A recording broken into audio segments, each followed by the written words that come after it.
Here we have a SAT math question. Okay, let's go with the information.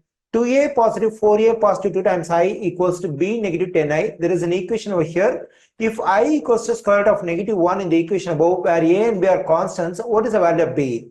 Since I equals to square root of negative 1, I is an imaginary number. Since a and b are constants, they are real numbers.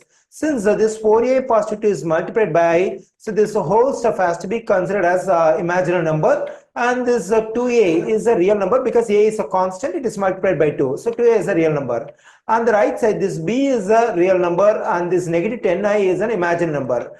Okay, now let me consider the stuff on the left side over here. There is 2a positive, 4a positive 2 times I. So as I said, if this is real and this is imaginary, then the whole stuff has to be considered as a complex number. In an expression, I have a real number and imaginary number, then the expression has to be considered as a complex number. So here on the right side also b negative 10i. So this expression has to be considered as a complex number because here we have real number, here we have imaginary number. Whenever two complex numbers are equal, so the real parts must be equal and the imaginary parts must be equal. So the real part on the left side is 2a, it must be equal to the real part on the right side, that is b.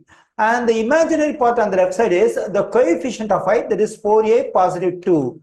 It must be equal to the imaginary part on the right side, there is a coefficient of I, that is negative 10. Okay, our aim is to get the value of b. If I want to get the value of b, I must be knowing the value of the constant a so that it can be multiplied by 2 to get the value of b. So to get the value of a, we have to solve this equation for a. So let me solve for a in this equation. For that, I subtract 2 from both sides. When I do so, this positive to negative will cancel. I'm getting 4a equals to negative 12. And now I divide both sides by 4. So when I do so, this 4 will cancel. Then I'm getting a equals to negative. When I divide 12 by 4, I'm getting 3. So now I got the value of a. The value of a is negative 3. Now I can plug in negative 3 for a over here. Then I'm getting 2 times negative 3 equals to b. 2 times negative 3 is negative 6 equals to b. Now I got the value of b. The value of b is negative 6. We find negative 6 in answer choice D. So the correct answer choice for this question is D, negative 6.